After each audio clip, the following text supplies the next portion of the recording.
Zero zero clear. मेरा मन कर रहा है अभी मैं ऐसे ही करता हूँ बच्चों की तरह। 170 17 1800 18 हाँ एसएचएम की पहली कितनी क्लास हुई है? तो 3 हो गई, नहीं 2। सर यूट्यूब पे देख के बताऊँ याद नहीं। 2 हो गई, 2 ठीक है, 2 वीडियो हैं। हाँ, एक भी नहीं लिया बस, ठीक है, वही इम्पोर्टेंट है। तो जो हमने ये उसमें क्या थे, ग्राफ वगैरह किए थे, वो ठीक है, वो भी देख लेना एक बार। वो ज़्यादा लंबा भी नहीं है और बहुत ज़्यादा इम्पोर्टेंट भी नहीं है, ठीक है, बस थोड़ा समझाने के लिए, ठीक है। पहली क्लास ली ना, अच्छा है, फिर तो तुम समझ जाओगे। हाँ, क्या बोल रहे थे?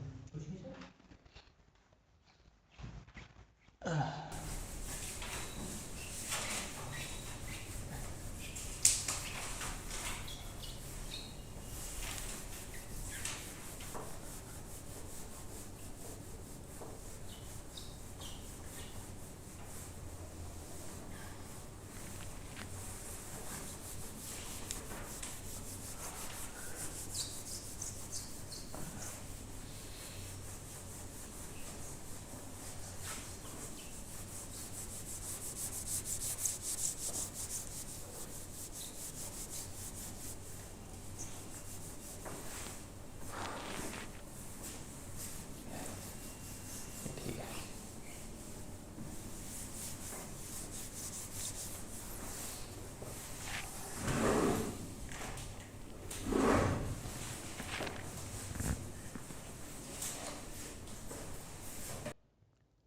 ठीक है, चलो। स्प्रिंग मास सिस्टम, ये तो कर लिया शायद हमने, ये तो पहली क्लास, ये तो पहली क्लास में बता दिया था। इसका क्वेश्चन तो कर लिया। तो ये जान लो कि स्प्रिंग है, इसके साथ एक डब्बा जोड़ दिया, उसका स्प्रिंग कांस्टेंट के है, इसको हम थोड़ा सा हिलाएंगे, छोड़ेंगे, मान लो एक्स पे लेगा, छोड़ दिया, तो इस पर फोर्स लगेगा एफ, और वो एफ होगा के एक्स के बराबर। तो फोर्स लग रहा है मीन पोजीशन की तरफ, और डिस्प्लेसमेंट क्या बोल रहा था, प्रोपोर्शनल टू डिस्प्लेसमेंट है, तो इसका मतलब एसएचएम करेगा। ये सब तो हमने पढ़ लिया था ना। हाँ, तो इसका कुछ आ गया था, ये सब दोबारा लिख देता हूँ। A is equal to K by M into X, और जो के बाई एम है हम इससे कंपेयर करेंगे ओमेगा स्क्वायर एक्स माइनस, अगर वेक्टर फॉर्म में देखें तो ये माइनस होता है, ये ठीक है। तो अब कंपेयर करें तो ओमेगा स्क्वायर की वैल्यू के बाई एम के बराबर हो, तो ओमेगा, हाँ, और तो ओमेगा आ गया, तो टाइम पीरियड क्या आ जाएगा, 2 पाई बाई ओमेगा, तो 2 पाई रूट एम बाई के, ये कर लिया था हमने, ठीक है। लेकिन इसको अगर हम ऐसे देखें, इसको लटका दें, सेम स्प्रिंग सेम मास, तब कितना टाइम पीरियड होगा, या इसको ऐसे कर दें,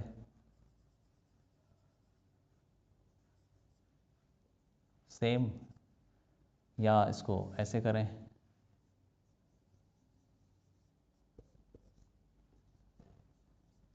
बताओ ज़रा कितना होना चाहिए टाइम पीरियड। तो देखो, टाइम पीरियड ना ग्रेविटी पे डिपेंड नहीं कर रहा, स्प्रिंग मास सिस्टम में ग्रेविटी पे डिपेंड नहीं कर रहा है, तो इसका मतलब इसको तुम लटका दो, कुछ भी कर दो, किस पे डिपेंड कर रहा है, मास और स्प्रिंग कांस्टेंट पे, तो वो तो सब में सेम है, ठीक है, तो फिर ये टाइम पीरियड सबका सेम रहेगा। जैसे मान लो अर्थ के ऊपर टाइम पीरियड कुछ है 5 सेकेंड, 1 सेकेंड ले लो, तुम चांद पे चले गए यही लेके, तो कितना टाइम पीरियड होगा, हाँ, क्योंकि वहाँ पे ग्रेविटी चेंज हो रही है और तो कुछ नहीं चेंज हो रहा ना, मास और के तो उतना ही है, इसीलिए टाइम पीरियड सबका सेम है। तो ये याद रखना इसको, ठीक है, लिख लो, लिख लो इसको, हाँ सब लिख लो। Time period is independent of gravity. तो अगर हम स्पेस में ले जाएं जहाँ पे ग्रेविटी है ही नहीं, तो बताओ वो ऑसिलेट करेगा, जहाँ पे ग्रेविटी है ही नहीं वहाँ पे ऑसिलेट करेगा, करेगा, बिल्कुल करेगा। और तुम खींचोगे स्प्रिंग को तो वो तो खींचेगी ना, उसमें ग्रेविटी का रोल कहाँ से आ गया, वो तो खींचती रहेगी। तो टाइम पीरियड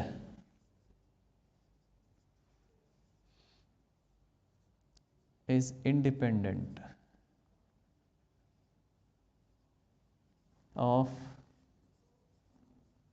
gravity।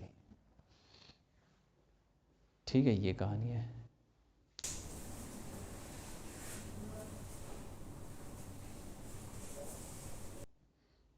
ये तो लिख रखा पहले का, ये हटा देता हूँ। क्यों? ये तो लिखा हुआ है।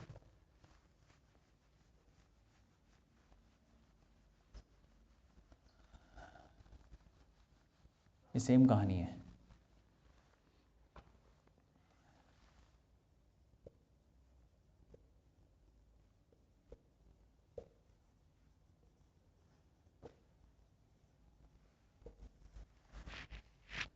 स्प्रिंग्स का कॉम्बिनेशन पढ़ते हैं।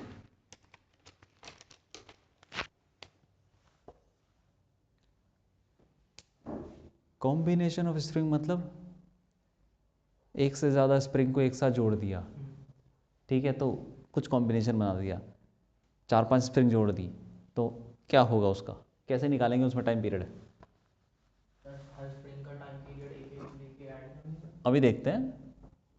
तो पहला केस लेते हैं, सीरीज। स्प्रिंग अगर सीरीज का मतलब क्या हुआ, जैसे ट्रेन के डब्बे जुड़े होते हैं ना, एक के पीछे एक, ऐसे एक लाइन में, तो वैसे ही अगर स्प्रिंग जुड़ी हुई है एक लाइन में, ये स्प्रिंग हो गई, ये एक और स्प्रिंग ले लो, ठीक है, इस स्प्रिंग का कांस्टेंट K1 और इसका K2 और मास जोड़ दिया। अब इसको हमने क्या किया, खींचा और छोड़ दिया, तो ये ऑसिलेट करेगा। तब क्या फॉर्मूला होगा, क्योंकि 2 स्प्रिंग आ गए, तो कुछ फॉर्मूला बना लेते हैं उसको, ठीक है, निकाल लेते हैं। करेंगे कैसे? सेम वैसे ही करेंगे कि उसको हिलाओ, पहले इसको हिलाओ, मान लो थोड़ा सा हमने हिलाया, x ये रुका हुआ था यहाँ पे, ठीक है, ये कौन सी पोजीशन है? मीन पोजीशन पे। कुछ भी कोई भी इलोंगेशन नहीं है स्प्रिंग के अंदर, नॉर्मल पड़ा हुआ है। उसके बाद हमने इसको हिलाया x, तो जब हम मास को ऐसे, मास का डिस्प्लेसमेंट x है, स्प्रिंग भी तो हिलेंगी, स्प्रिंग में इलोंगेशन आएगा, कितना आएगा? x कितना आएगा बताओ? x किस में? स्प्रिंग के अंदर। कौन सी स्प्रिंग में? सर वो ही नहीं पता, लेकिन एक इलोंगेशन होगा। अच्छा, दोनों स्प्रिंग हिलेंगे कि नहीं?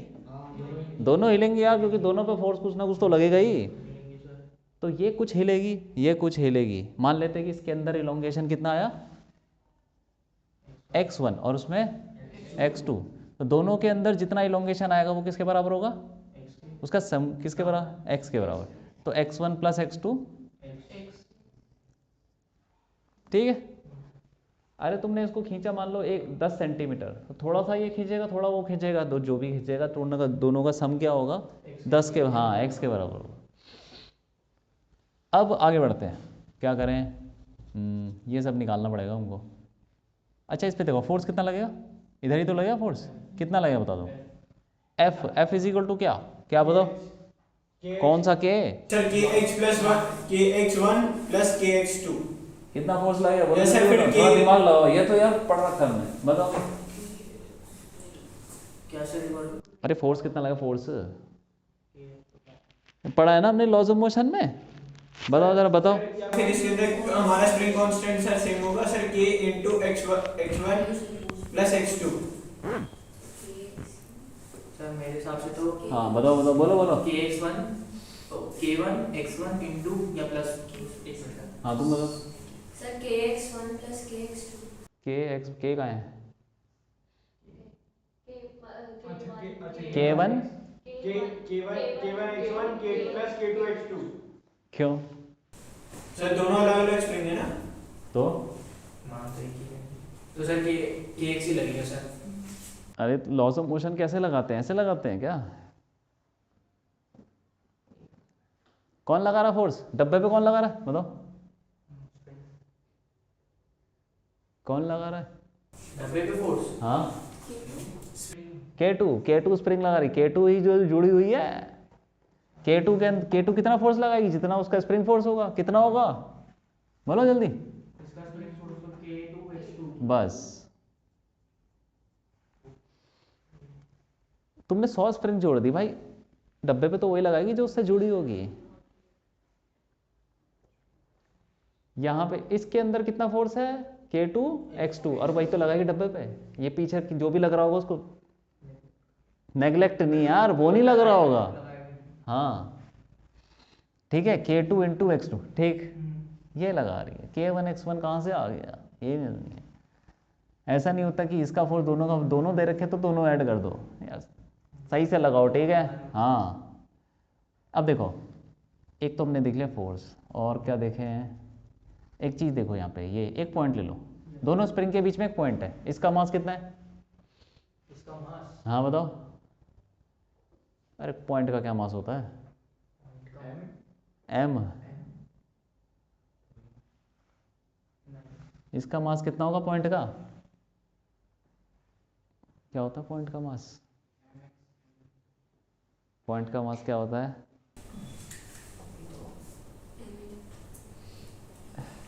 पॉइंट का मास, पॉइंट का वॉल्यूम क्या होता है,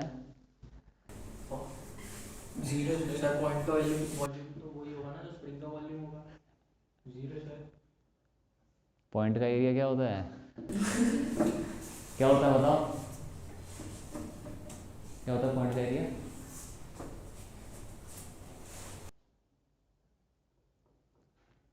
तुमने 9th क्लास में ये पढ़ा है क्या, मैथ्स।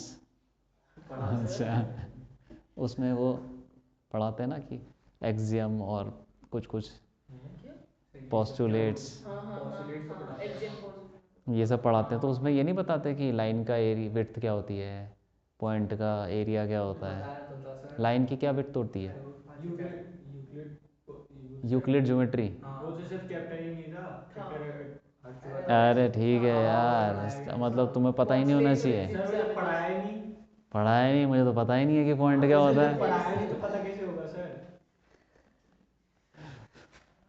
अच्छी बात है, पता ही नहीं है कि लाइन के बारे में कुछ पता ही नहीं है तो पढ़ा ही नहीं। जब पढ़ाया नहीं तो कहाँ से करना, चैप्टर ही नहीं था। अरे उस चैप्टर में नहीं था, दूसरे चैप्टर में होगा, लाइन तो पढ़ा होगा तुमने यार। लाइन की क्या होती है विड्थ, लाइन की चौड़ाई क्या होती है, पॉइंट का एरिया क्या होता है, बताओ। नहीं पता, अच्छा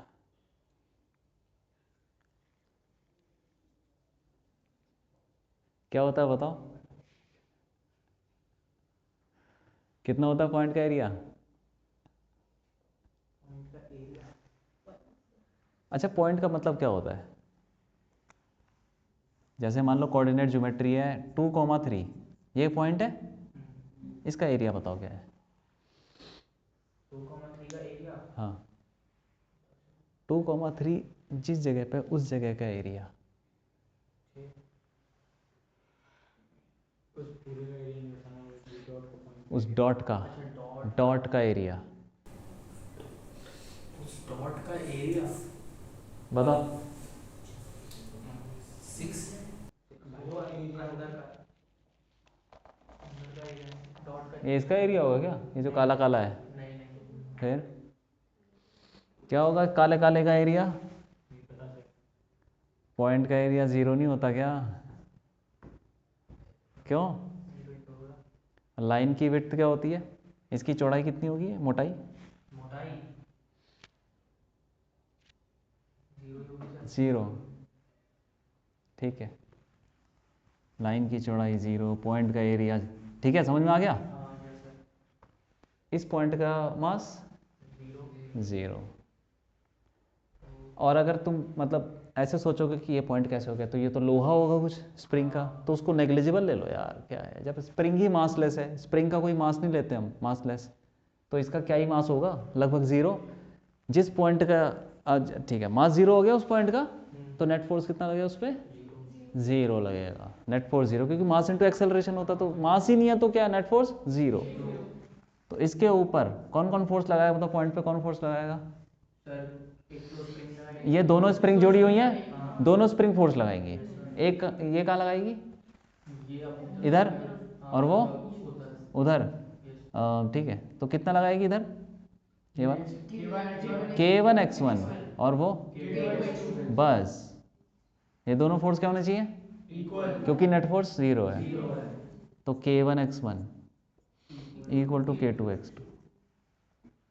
ठीक है, अब क्या करो, x1 निकालो यहाँ से, K2x2 अपॉन, ये x1 यहाँ डाल दो इसमें, इस वाले में x1 उठा के इसमें डालो, क्या आएगा K2 upon K1 plus x2 is equal to x2 common ले लो, और K2 by K1 plus 1 LCM ले लो, क्या आएगा बताओ x2 क्या आएगा, K1x upon K1 plus, LCM ले लो, यहाँ पे K1 प्लस K2 आएगा अपॉन K1, तो उधर ले जाओगे तो ये आ जाएगा।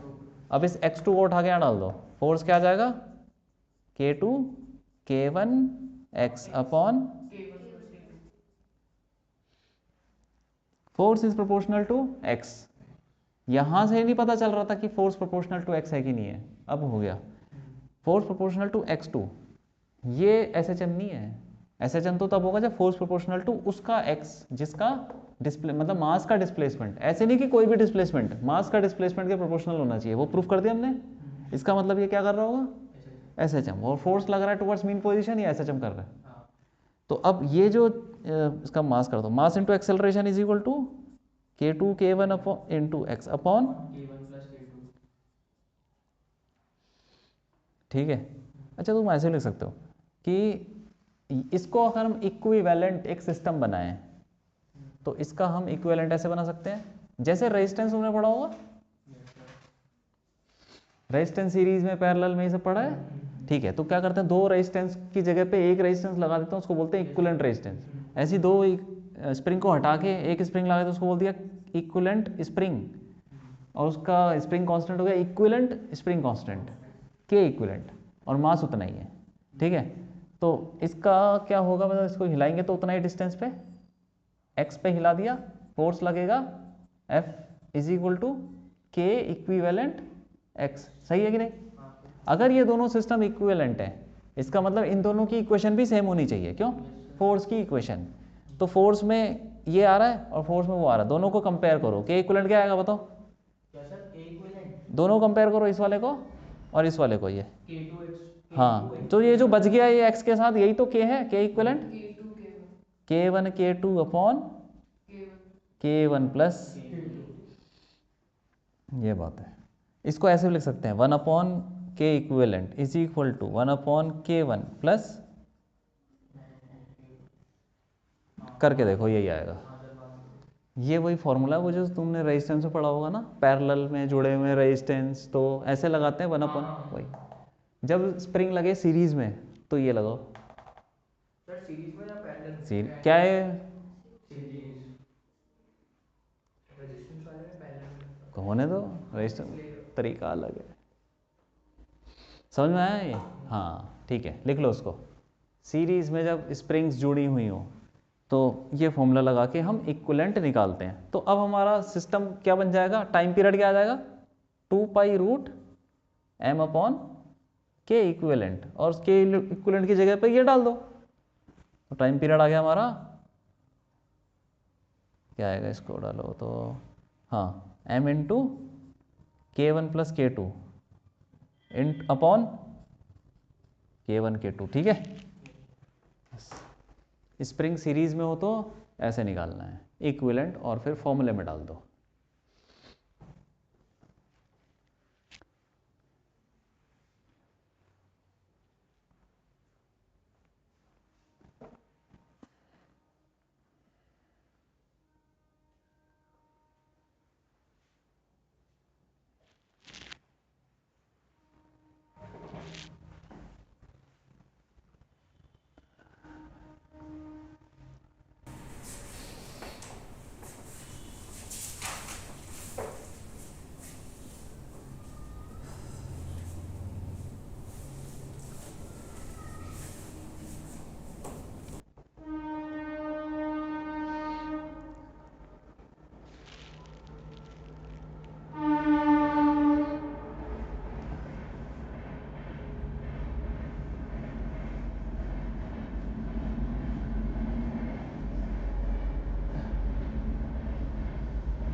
सीरीज में जब स्प्रिंग्स लगी होती हैं तो क्या सेम रहता है?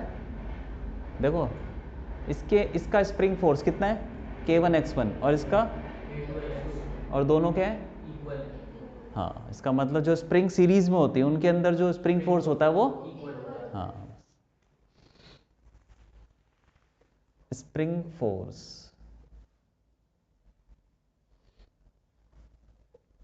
इज सेम, जो भी सीरीज में लगे हैं, ठीक है।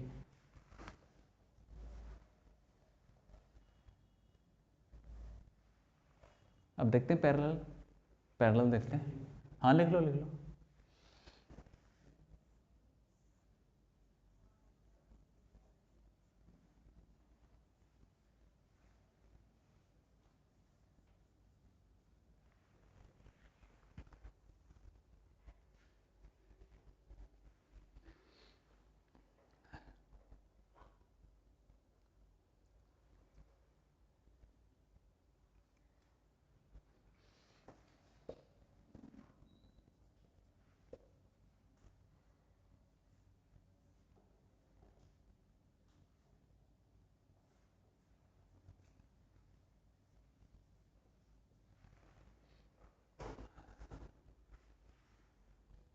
पैरेलल में ऐसे लगी होंगी स्प्रिंग, तो कोई ज़रूरी नहीं है, और भी होते हैं दूसरे तरीके पैरेलल में लगाने के। ये भी एक केस है। तो जब हमने डब्बे को हिलाएंगे, डब्बे को हिलाया तो क्या होगा? डब्बे को हिलाया, फोर्स लगेगा भाई, ठीक है। एक्स हिलाया हमने, एक्स, बताओ कितना फोर्स लगेगा, बता दो। एक्स फोर्स लगाया है। एक्स फोर्स नहीं लगाया, एक्स हिलाया उसको, हिलाया, सॉरी, फोर्स। कितना फोर्स लगेगा? Sir K1 X plus K2X। K2X plus K2X sir, या फिर एक शो वाले सकते K1 प्लस K2। हाँ, अब दोनों स्प्रिंग जुड़ी हुई हैं तो दोनों स्प्रिंग फोर्स लगाएंगी। पहले एक ही जुड़ी हुई थी तो एक ही फोर्स लगा रही, अब दोनों लगाएंगे फोर्स, और दोनों के अंदर इलोंगेशन तो सेम है, सेम है। क्योंकि भाई तुम डब्बे को ले जाओगे तो स्प्रिंग भी उतनी खिंच जाएगी, क्योंकि बराबर, उस पॉइंट पे देखो। हाँ, डब्बे से ही जुड़ी हैं दोनों, ठीक है। तो यहाँ पे फोर्स लगेगा K1X प्लस K2X, दोनों के अंदर सेम इलोंगेशन। तो जब भी दोनों दो स्प्रिंग के अंदर सेम इलोंगेशन या फिर जो क्या बोलते हैं कंप्रेशन कुछ भी हो, तो वो दोनों स्प्रिंग किस में हो जाएंगी? पैरेलल में। तो इसमें लिखेंगे इलोंगेशन, इलोंगेशन या फिर कंप्रेशन इज सेम, ठीक है। इलोंगेशन या कंप्रेशन सेम है। तो ये कितना हो गया force? K1 plus K2 into x, ये बहुत छोटी चीज़ है, तो हो गया काम खत्म। अब इसका इक्विवेलेंट बनाओगे तो क्या बनेगा? इसका इक्विवेलेंट बनेगा, एक स्प्रिंग यहाँ बना दी, उसे डब्बा जोड़ दिया M, अब इसको बोल दिया K इक्विवेलेंट। ये दोनों सिस्टम इक्विवेलेंट अगर हैं तो इस पर भी फोर्स लगेगा कुछ, सॉरी यहाँ पे ये नहीं, यहाँ पे जो डब्बे को हिलाओगे और इतना x, तो इस पर फोर्स लगेगा, कितना फोर्स लगेगा? K equivalent into x. तो ये दोनों फोर्स बराबर होने चाहिए। अगर ये दोनों सिस्टम बराबर है तो फोर्स भी बराबर लगने चाहिए। तो फोर्स बराबर लगने के लिए K इक्विवेलेंट कितना हो जाएगा? बस हो गया, इतना सिंपल है। पैरेलल में तो सीधा ऐड कर दो। तो जो रेजिस्टेंस में तुम सीरीज में फॉर्मूला लगाते थे, यहाँ पैरेलल में है, ठीक है। तो टाइम पीरियड क्या हो जाएगा? 2 pi root M upon K equivalent की जगह पे डाल दो K1 प्लस, और 3 स्प्रिंग है 4 स्प्रिंग है जो भी है उनको उसके हिसाब से डील करना है। वैसे ही सीरीज पैरेलल वाला फॉर्मूला जैसे 4 है तो बस इसका 2 सीधा कर देंगे, K1 K2 K3, हाँ 4 अगर सीरीज में, ठीक है, पैरेलल में है तो। अब देखो ये ऐसा भी हो सकता है, मान लो ये बताओ किस में है,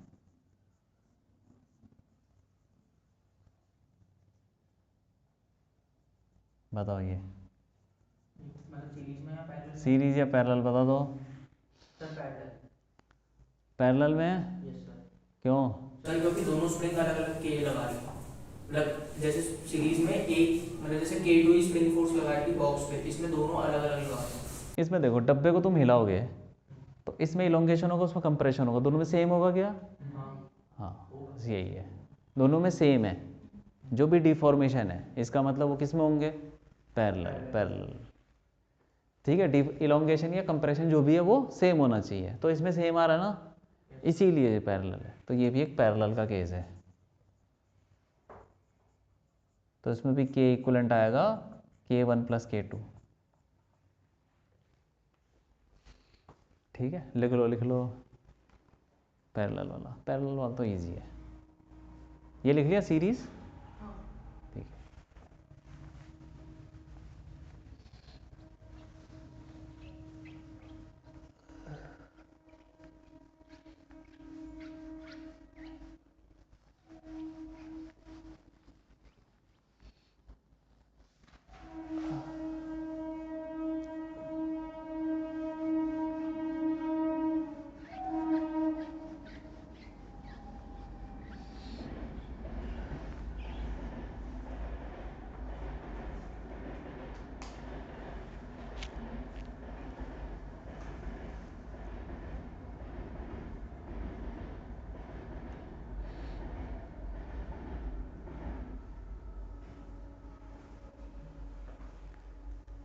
सिंपल पेंडुलम देखते हैं।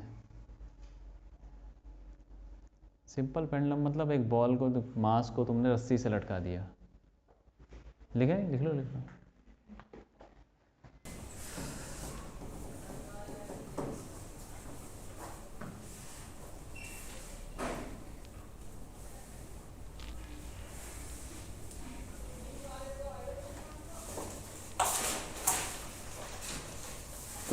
ये भी लिखना है एक जो आपने एग्जांपल सब लिख डालो, नहीं तो तुम भूल जाओगे।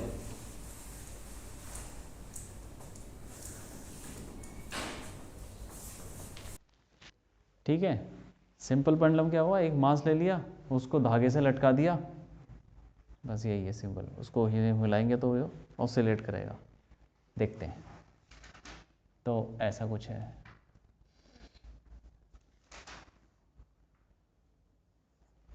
ये मास है और लटका दिया हमने। ठीक है,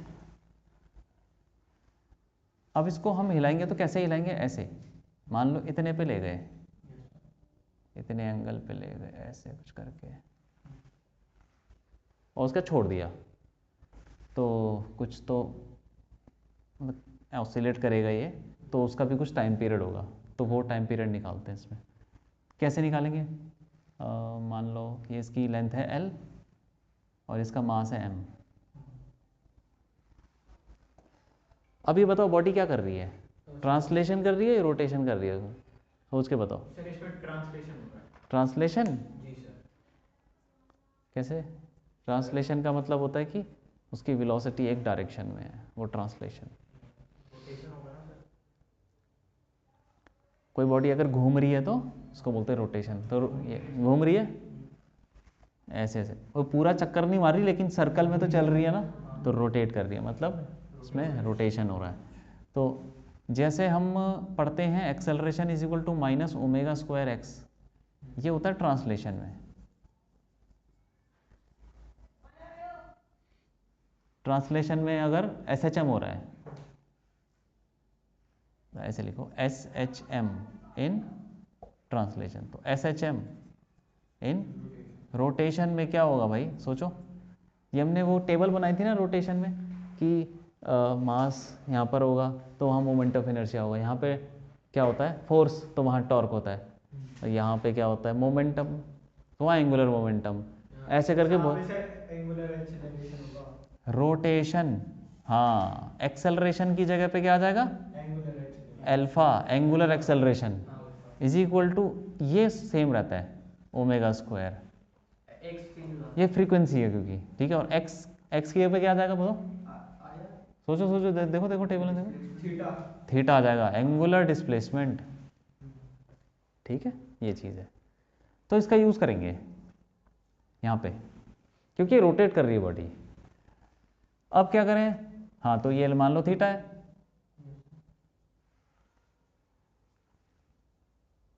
ठीक है, तो वहाँ पे हम क्या निकालते थे पहले?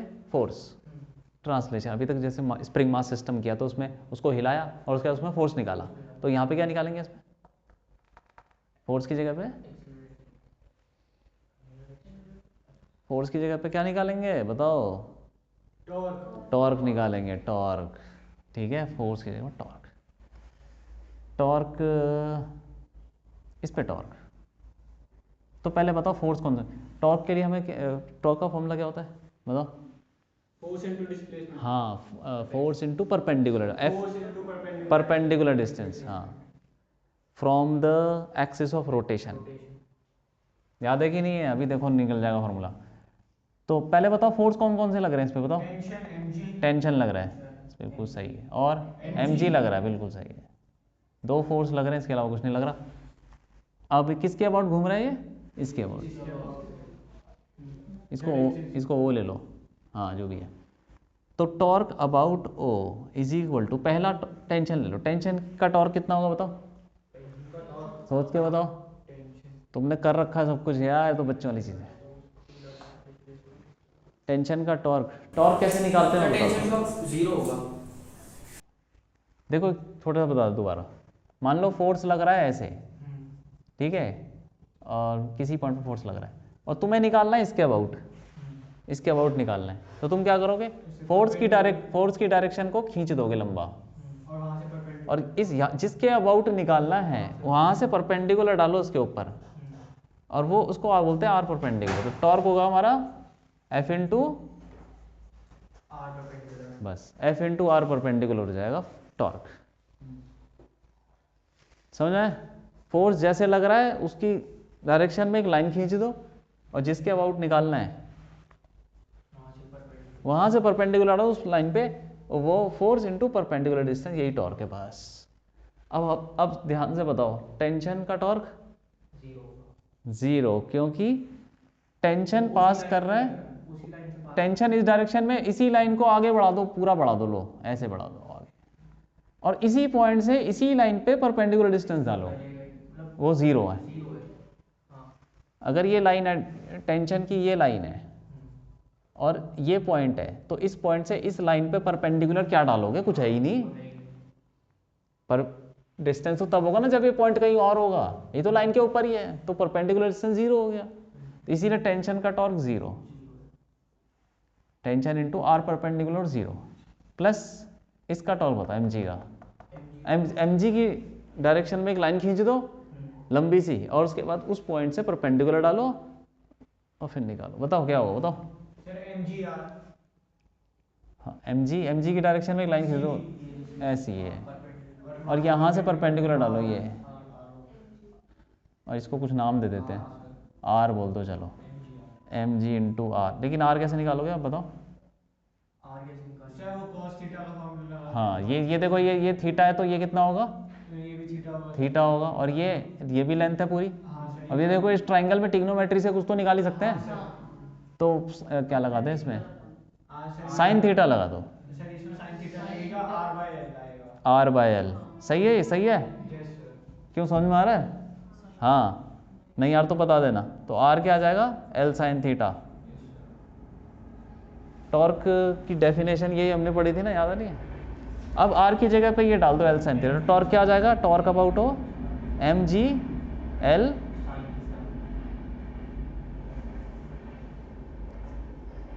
बस हो गया। अब क्या करना है कि टॉर्क की जगह पे क्या रख सकते हैं? जैसे हमने फोर्स में रखा था मास इनटू एक्सेलरेशन, यहाँ पे क्या रखें? मास इनटू एक्सेलरेशन, अरे मास की जगह पे क्या रखना पड़ेगा? रोटेशन चल रहा है ना, हाँ, I ir into alpha is equal to M G L sine theta. ये है। अब alpha is equal to M G L sine theta upon ये आई, कुछ ऐसा हो गया, ठीक है? तो ये सब तो चलो कांस्टेंट है, ये जितना भी है एम जी एल, ये सब ठीक है। एल्फा प्रोपोर्शनल टू क्या आ रहा है? sin थीटा, तो क्या एसएचएम करेगा? Alpha proportional to sine theta. नहीं जो भी है वो तो, ऐसे तो एक्स भी चेंज होता रहता ना, उससे क्या फर्क पड़ रहा है, एक्सेलरेशन चेंज हो रहा है, लेकिन alpha proportional to sine theta ऐसा चम करेगा, ये सर करेगा। बताओ, सोच के बोला। अल्फा प्रोपोर्शनल टू क्या होना चाहिए, थीटा होना चाहिए, तब करता है ना एस एच एम। ये कहाँ से आ गया भाई, ये नहीं करेगा, साइन थीटा और थीटा में डिफरेंस नहीं होता, alpha proportional to sine theta है तो ये एस एच एम, हाँ ये एस एच एम नहीं है, ऐसे लिखो इट इज नॉट, हाँ लेकिन हम इसको एस एच एम अप्रोक्सीमेटली मान सकते हैं, कब, if theta is very small, अगर थीटा बहुत छोटा है तो थीटा अप्रोक्सीमेटली इक्वल टू, ये बताया था क्या, ये कभी बताया, कभी नहीं बताया, क्यों कभी बताया कभी नहीं, ये नहीं बताया सर। ठीक है बता देते हैं, चलो यार ये तो मैथ्स की चीज़ है भाई। जब थीटा छोटा होता है ये तीनों बराबर होते हैं, तुमको बताया था, तुमको ये याद बताया, नहीं, ये बताया सर आपने जब tan की वैल्यू बनाई थी। हाँ सर हाँ, याद मैंने बताया था, तुमको खुद याद नहीं है यार। ये थीटा हमने लिया था 1 डिग्री, तो साइन 1 डिग्री tan 1 डिग्री सब सेम आए थे, और 1 डिग्री को तुमने रेडियन में करके देखा था तो वो भी सेम आया था, याद आ गया, ये होता है, याद नहीं आ रहा तो कोई बात नहीं, ये होता है, ठीक है ऐसा होता है। थीटा अगर छोटा है तो ये तीनों बराबर होते हैं, छोटा कितना 1-2 डिग्री 2-3 डिग्री ऐसे कुछ करके। तुमने किया एक्सपेरिमेंट ये स्कूल में, नहीं सर, नहीं किया, नहीं सिंपल ये वाला मैंने करा सर। करा है, तो उसमें ये बोलते हैं, सर लेकिन उसमें टाइम पीरियड निकालना होता था हम लोगों को बस। कोई बात नहीं टाइम पीरियड, लेकिन ये बोलते हैं कि उसको ज़्यादा मत दूर ले जाना, हाँ उसमें कुछ उसमें थोड़ा सा दूर ले जाओ, 10 और 20 सेंटीमीटर उससे बोलते हैं कि थोड़ा सा दूर ले जाओ और छोड़ दो। क्यों ले जाते हैं, क्योंकि थीटा क्या रहे, सेम कम रहे, कम रहे, उससे कम रहेगा तो ऐसे चम करेगा, कोई बात, ठीक है ये हो गया समझ में आया, ये हो गया। अब हम साइन थीटा को क्या रख सकते हैं, अरे थीटा रख दो यार, तो अल्फा यहाँ आ जाओ इधर, इसके बाद चलो यहीं पे लिख लो, alpha is equal to M G L upon I theta. तो अब हम कंपेयर करेंगे इससे, इस दोनों से, नेगेटिव साइन को वैसे ही रहने दो क्योंकि वो तो वेक्टर फॉर्म में ना, तो ओमेगा स्क्वायर किसके बराबर होगा, हाँ M G L upon I, तो omega square is equal to, तो ओमेगा क्या आ गया, रूट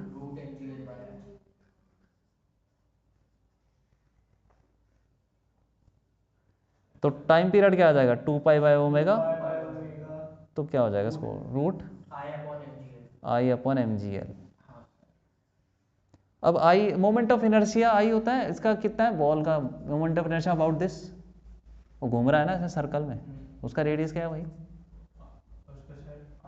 एल, रेडियस है तो एल ही है, हाँ तो मोमेंट ऑफ इनर्शिया क्या हो जाएगा, क्या होता है मोमेंट ऑफ इनर्शिया फॉर्मूला बताओ, हैं मोमेंट ऑफ इनर्शिया कैसा होता है, I R square, I moment of inertia होता है, बोलो बोलो बोलो जल्दी बोलो, एफ आर स्क्वायर होता है शायद, F R square, F R square होता है सर शायद से, एफ आर स्क्वायर या M R square, sorry sir M R square, हाँ तो देखो यार ये हो जाएगा 2 pi root M L square, ठीक है अपॉन एम जी एल, देखो मास कट गया, एल एक कट गया, तो टाइम पीरियड आ जाएगा 2 पाई रूट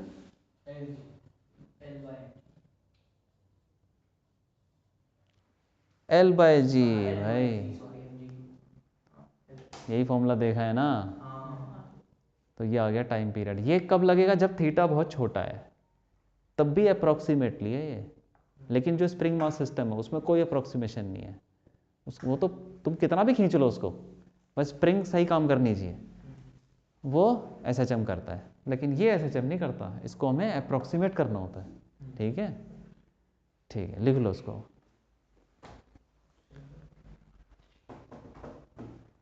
अब यहाँ पे तुम कुछ और लगा दो, स्फेयर लगा दो, तो उसका मोमेंट ऑफ इनर्शिया डाल देना, स्क्वायर का होता है 3, जो भी होता है, सर 3/2 कुछ भी डाल दो उसमें, ठीक है। हाँ, 3/2 लिख लो लिख लो।